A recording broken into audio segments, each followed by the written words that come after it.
എനിക്ക് തോന്നുന്നത് ഈ ലോ ഓഫ് അട്രാക്ഷൻ ചെയ്യുന്ന സമയത്ത്, ഈ അഫർമേഷൻ ചെയ്യുന്ന സമയത്ത് കൂടുതൽ ആൾക്കാർ ഈ ഒരു റിസൾട്ട് കിട്ടുന്നില്ല എന്ന് പറയുന്നവരെ മാത്രമാണ് പറയുന്നത്. അവര് ഈ ഒരു ഇത് ഇവിടെ കാണും, പക്ഷെ അവരുടെ മനസ്സ് വേറെ എവിടെയെങ്കിലും ആയിരിക്കും. പിന്നെ അവര് നെഗറ്റീവ് തോട്ട്സ് ആയിരിക്കും ചിന്തിക്കുന്നത്. അതായത് നടന്നു കഴിഞ്ഞു എന്ന് തന്നെയല്ലേ നമുക്ക് പറയേണ്ടത്.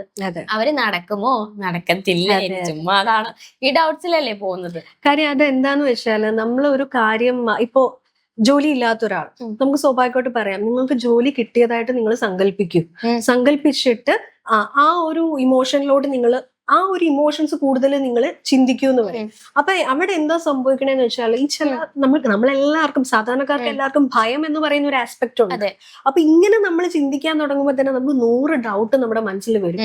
അങ്ങനെ കിട്ടുമോ, അത് സംഭവിക്കുമോ, അത് കിട്ടണമെങ്കിൽ എന്തുമാത്രം കടമ്പകളുണ്ട്, എനിക്കത് കിട്ടാനുള്ളത് എനിക്ക് ഉണ്ടോ, ഇങ്ങനെയൊക്കെ ഉള്ള. അതായത് അവിടെ നമ്മൾ ഏറ്റവും കൂടുതൽ സെൽഫ് ഡൗട്ട് ഇങ്ങനെ കൊണ്ടുവരും.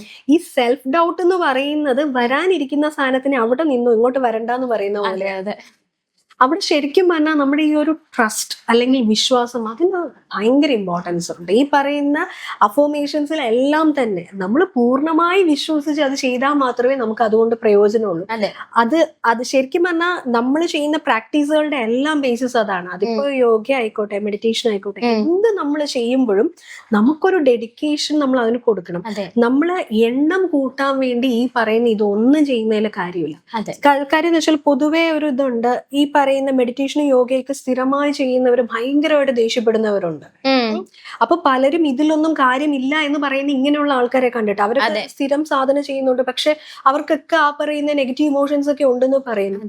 അതിന്റെ ഒരു പരിധി വരെ കാരണം എന്ന് വെച്ചാൽ, നമ്മൾ കുറച്ചു നാള് കറക്റ്റായിട്ട് ചെയ്ത് കഴിയുമ്പോഴത്തേക്ക് അത് നമ്മുടെ ഒരു ഭാഗമായി കഴിയുമ്പോഴത്തേക്ക് നമ്മൾ തുടക്കത്തിൽ കാണിച്ച ആ ഒരു ഡെഡിക്കേഷനും ആ ഒരു കൂടി ചെയ്യുന്നതും മനസ്സുകൊണ്ട് ഉൾക്കൊണ്ട് ചെയ്യുന്നതും പിന്നെ നമ്മൾ ചെയ്യത്തില്ല. പിന്നെ നമ്മൾ അക്കങ്ങൾക്കായിരിക്കും കൂടുതൽ ഇമ്പോർട്ടൻസ് കൊടുക്കുന്നത്. അങ്ങനെ വരുമ്പോൾ അതിനനുസരിച്ച് നമുക്ക് റിസൾട്ടും നല്ല രീതിക്ക് കുറഞ്ഞു വരും. ശരിയായ രീതിയിൽ ഈ പറയുന്ന സാധനങ്ങൾ ചെയ്യുന്നവരാണെങ്കിൽ അതിനനുസരിച്ചുള്ള ഇമ്പ്രൂവ്മെന്റ് അവർക്ക് ഉണ്ടാവും.